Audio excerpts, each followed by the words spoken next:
یه سری آدما چیزایی دیدن، صداهایی شنیدن، تعقیب‌هایی شدن که هیچ کس اونا رو باورشون نکرد.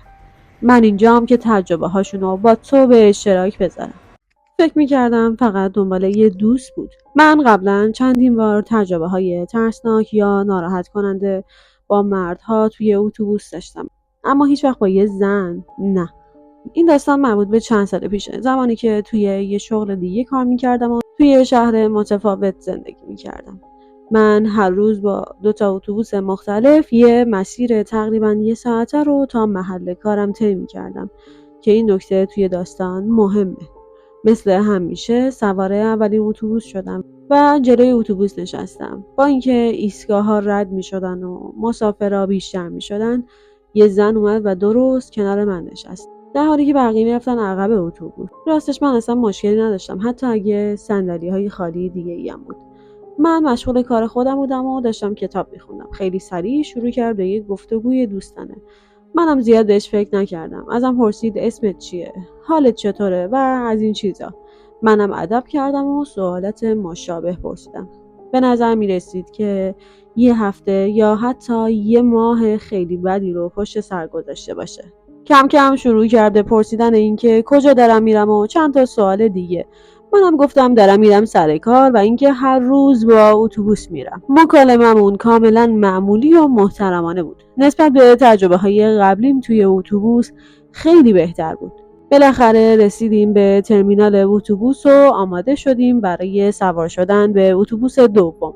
و اینجا بود که متوجه شدم اونم دقیقاً سوار همون اتوبوس شد. دعوت کرد که بازم کنار هم بشینیم تا ببینیم کی زودتر پیاده میشیم.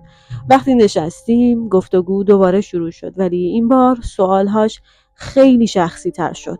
من آدم نسبتاً بازی هستم و زیاد حرف میزنم، بنابراین تو این لحظه حس نکردم چیز عجیبیه.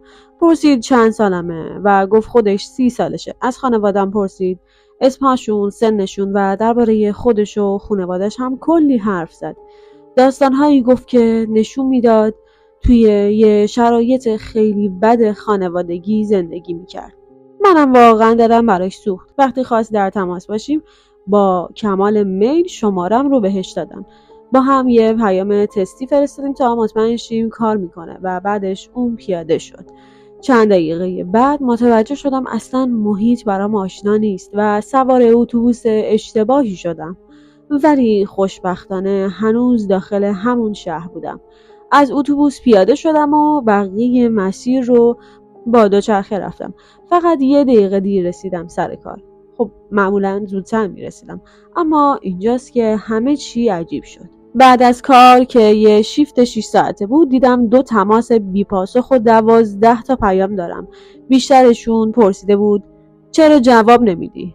چرا داری منو نادیده میگیری؟ منم جواب دادم که ببخشید سر کار بودم و نمیتونستم گوشیمو چک کنم و به اولین سوالش جواب دادم. اما بعد از اون تقریبا هر ساعت داشت پیام میداد.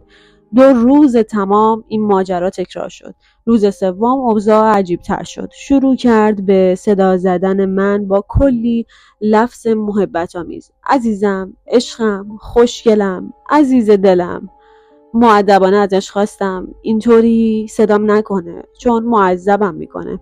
برای یه روز این کار رو نکرد، ولی روز بعد دوباره ادامه داد با شدت بیشتر. یه دفعه هم نوشت لطفاً منو بلاک نکن، در حالی که من هنوز حتی به بلاک کردنش فکر نکرده بودم. اون لحظه هم خیلی گیج بودم، هم ناراحت، هم خسته امتحانا و حسابی سرم شلوغ بود و مغزم درست کار نمیکرد. برای همین رفتم پیش خانوادم چون میدونستم صاف و پوسکنده بهم میگن باید چی کار کنم. وقتی ماجرا رو براشون تعریف کردم واقعا وحشت زده شدن. گفتن تو به یه زنی که 10 سال ازت بزرگتره کلی اطلاعات دادی که نباید میدادی. اسم و سن و اعضای خانوادت، شهری که زندگی میکنی، یکی از اتوبوس هایی که هر روز باهاش میری، اسم خودت، شمارت، حتی محل کارت. تا آخر اون گفتگو من رسما داشتم میلرزیدم، ولی همچنان سعی میکردم منطقی نگاه کنم. من ذاتاً آدمیم که سخت نگفتن برام و حس بدی داشتم از اینکه بخوام کسی رو بلاک کنم، حتی اگه باید ساعتها قبل این کار رو میکردم. در نهایت پدرم وارد عمل شد و خودش اون زن رو بلاک کرد، چون میدونست من ممکنه عذاب وجدان بگیرم. بعدش با محل کارم تماس گرفتیم و اونها لطف کردن و چند ماه بعد منو منتقل کردن به یه ساختمون دیگه و خدا رو شکر از اون موقع تا حالا هیچ خبری از اون زن نشده. اتفاقی که همین الان توی کتاب فروشی افتاد. امروز توی مرکز خرید بودم و اولین جایی که رفتم سرویس بهداشتی داخل کتاب فروشی بود. داخل یکی از کابین ها بودم که صدای زنی رو بیرون شنیدم که با صدای بلند و سرحال گفت: اریکا، صدات خیلی بلنده، میتونی کمش کنی؟ ولی نکته اینجا بود که اصلا هیچ صدایی توی دستشویی نبود. با این حال زیاد توجه نکردم. وقتی از کابین بیرون اومدم دیدم یه خانم داره دستهاش رو میشوره. ظاهر خیلی مرتب و تمیزی داشت. موهاش و آرایشش حسابی مرتب بودن. وقتی شستن دستاش تموم شد یک دفعه نگاهش رو به گوشه سقف کرد و گفت: سرا، مردم دارن نگات میکنن، صدات خیلی بلنده. لحنش دقیقاً همون لحن مؤدب و رسمی بود که معمولاً تو خدمات مشتری استفاده میشه.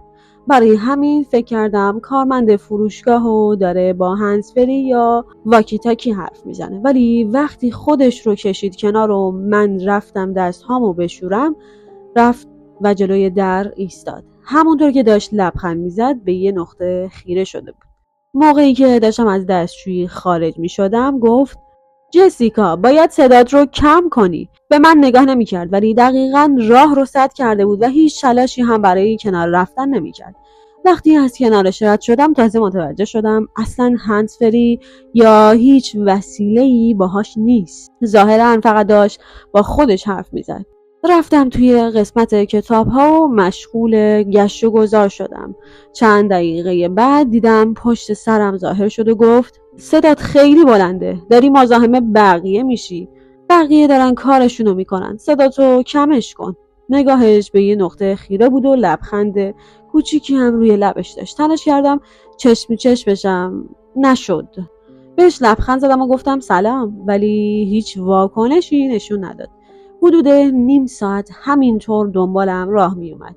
حرفی به خودم نمیزد و دائم رو به جای دیگه ای اسم یه زن جدید رو می برد و می گفت: صدات خیلی بلنده، یا داری مزاحم محیط کاری میشی. دوبار سعی کردم باهاش حرف بزنم. گفتم مثلا اگه میخوای این قسمت رو ببینی بفرما، ولی انگار اصلا نمیشنید. آخرش رفتم سمت کافه داخل فروشگاه. اونم ایستاده بود کنار صف و همون جملات تکراری رو میگفت. با باریستا گپ زدم. اونم کاملا گیج شده بود از رفتار این خانم. کم کم داشتم فکر میکردم شاید دوربین مخفی یا شوخی در کاره، ولی اطراف رو گشتم و چیزی ندیدم. در نهایت فقط یه قهوه خریدم و بدون اینکه کتابی بردارم از فروشگاه خارج شدم. وقتی به ماشین رسیدم و برگشتم پشت سرم رو نگاه کردم دیدم همون خانم جلوی در فروشگاه ایستاده با همون لبخند کوچیک و به یه نقطه نامعلوم خیره شده. احتمالاً مشکل روانی داشته ولی واقعاً حالمو بد کرد و حس خیلی عجیبی بهم داد. پیرزن عجیب از راه رو. من ساکن برزیلم و توی یکی از شهرهای برزیل زندگی میکنم. توی این شهر یه جزیره‌ای هست که دوست ندارم الان اسمشو بگم. یکی از خاله هام اونجا زندگی میکنه و یه جای ساکت و دور افتاده است. نه ماشین داره نه موتور. تنها راه رفت آمد توش دوچرخه است. آرامش بخش، یا حداقل فکر میکردم همینطوره. من رفته بودم اونجا تا به خالم برای اسباب کشی کمک کنم. همه چیز خوب پیش میرفت تا اینکه همسایه عجیبش وارد ماجرا شد. ساختمون یه راهروی باریک و دراز داشت با حدود 30 تا آپارتمان. تو دو طرف راهرو پله‌هایی بود که به طبقه دوم میرسید و اینجوری راهرو حالتی شبیه یه حلقه بی پایان پیدا کرده بود. خود محل هم یه حس ترسناک و عجیب داشت. اون سکوت سنگین و راهروی تنگ یه حس ناخوشایند به آدم میداد. داشتیم کارتون ها رو جابجا میکردیم که یه پیرزن نزدیک شد. در ظاهر مهربون به نظر میرسید. لبخند زد و گفت صبح بخیر و از کنارم رد شد و رفت سمت پله ها. خب منم طبیعتا جوابشو دادم. اما چند دقیقه بعد دوباره پیدا شد. این بار از اون ور راه رو اومد. همون لبخند زورکی، همون صبح بخیر. اولش فکر کردم خب شاید فقط داره بالا و پایین میره، چیزی نیست، بی خطره. اما برای بار سوم، چهارم و پنجم تکرار شد. دقیقاً همون مسیر، همون لبخند، همون سلام صبح بخیر. از خالم پرسیدم این کیه؟ گفت یه همسایه مسن طبقه بالاست، با بچه‌هاش زندگی میکنه. اما بعدش راه رفتن رو قطع کرد. ایستاد کاملا بی حرکت ته راه رو و فقط داشت نگاه میکرد. هیچ حرکتی، هیچ صدایی. فقط ایستاده بود و زل زده بود بهم. سعی کردم مستقیم بهش نگاه نکنم، اما حس سنگینی نگاهش توی هر قدمم حس میشد. پرک نمیزد، حرف نمیزد، فقط نگاه میکرد. و بعد درست به همون آرومی که اومده بود ناپدید شد. انگار هیچ وقت اونجا نبوده. نمیدونم فقط یه پیرزن عجیب بود یا یه چیز دیگه پشت این ماجرا بود، اما یه چیزو خوب میدونم، اصلاً به هیچ وجه نمیخوام دوباره باهاش روبرو بشم. نه حالا، نه هیچ وقت دیگه.